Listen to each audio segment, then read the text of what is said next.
Thousands of government ministers, CEOs, and energy professionals have gathered in Abu Dhabi for what's billed as the world's largest energy exhibition and conference. Well, the annual ADIPEC event is focused on decarbonizing and future-proofing energy systems.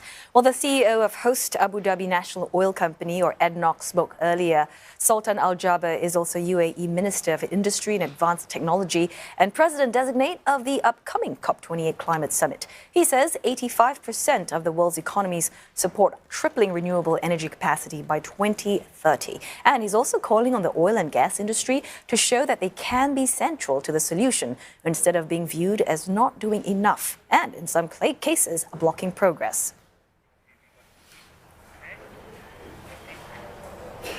And joining us live from the UAE capital is Francesco La Camera. He's the Director General of International Renewable Energy Agency. Well, thanks for joining us, Director General.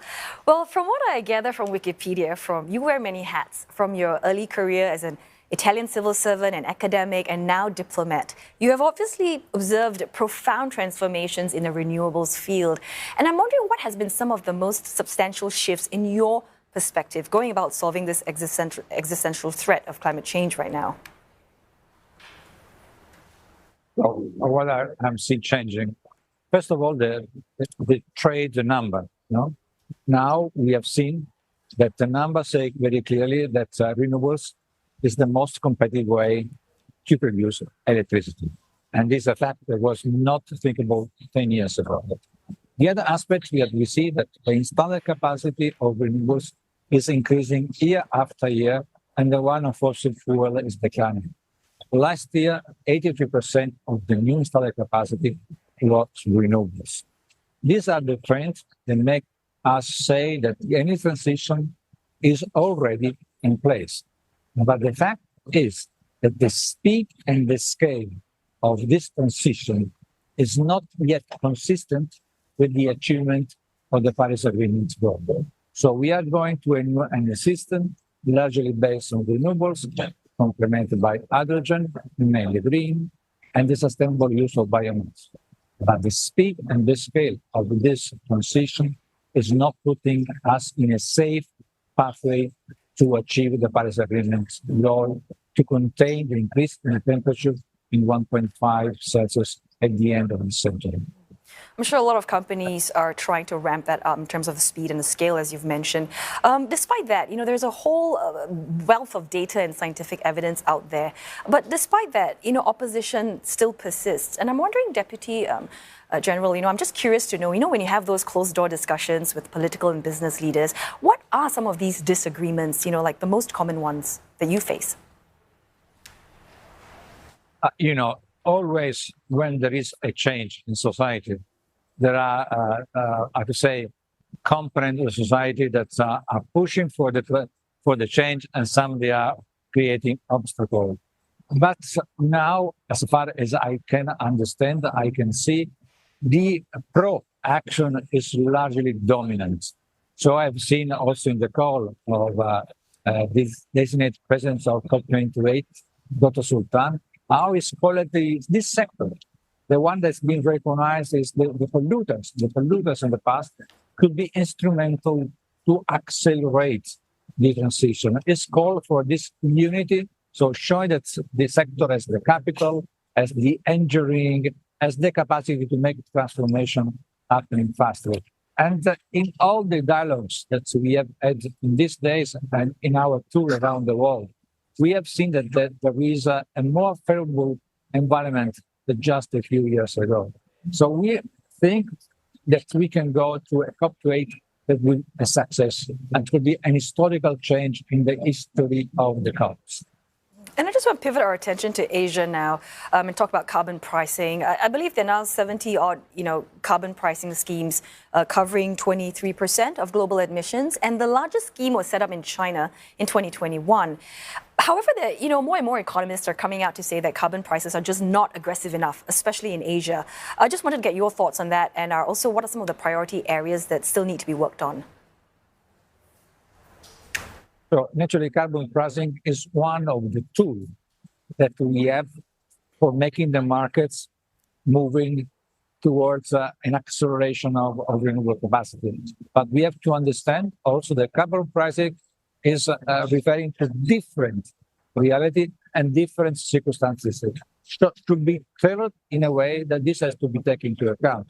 One thing is the trade permit in the EU, that I think China is working on the basis of that experience, but trying to fit in their own reality. This applies also for Southeast Asia. So all the tools has to be considered and put in practice, take into account the different circumstances that sometimes are also cultural circumstances. And I wonder whether if you think it's somewhat of a contradiction for China, because China has set its goal of net zero by 2060. But how feasible is it when they're still building 6 times more coal plants than the rest of the world? So I give you a number, okay, to respond to your question. This year, until June, China has been able to put in the grid the same installed capacity of the whole entire last year. So they have double their capacity, the new installed capacity of renewables.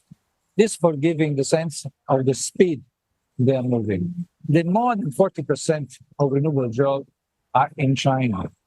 I've seen technologies, I've seen efforts. They are going for wind turbine of 16 megawatts for every turbine. So they are doing what they can do. Naturally, we have to take into account the particular circumstances of China. In my opinion, they are already beyond their targets. They are going faster than they say. Because usually now the Chinese as culture, when they commit, they want to be sure to get a result. So they say 2060, but I'm sure that they will be fast enough to be already achieving their goal well before than 2060. Well, that's definitely some hopeful news there. Let's just turn our attention to fossil fuels. And in fact, one of the common critique against renewable energy is that, it can't replace fossil fuels entirely. So I'm wondering, how can we help our viewers understand that these problems and transitions, maybe they aren't as big as, what some people are making them out to be? Oh, this is because there is the legend or the myth that renewables are variable source of energy. No sun, no solar energy, no wind energy. But the fact is that all the sources are variable. We have learned with the Ukrainian crisis that gas sometimes is also variable, cannot come to our home. So what is important is not the fuel as such, but is the infrastructure, the structure that sustain the energy system. So if we have the right physical infrastructure, the right legal environment and policy measure, the right institutional capacity and skilled workforce, so renewables can act as the fossil fuel to provide the base load of our energy system. And Director General, very quickly, just before I let you go, all the big wigs, the energy, the associated industries are all gathering at ADIPEC.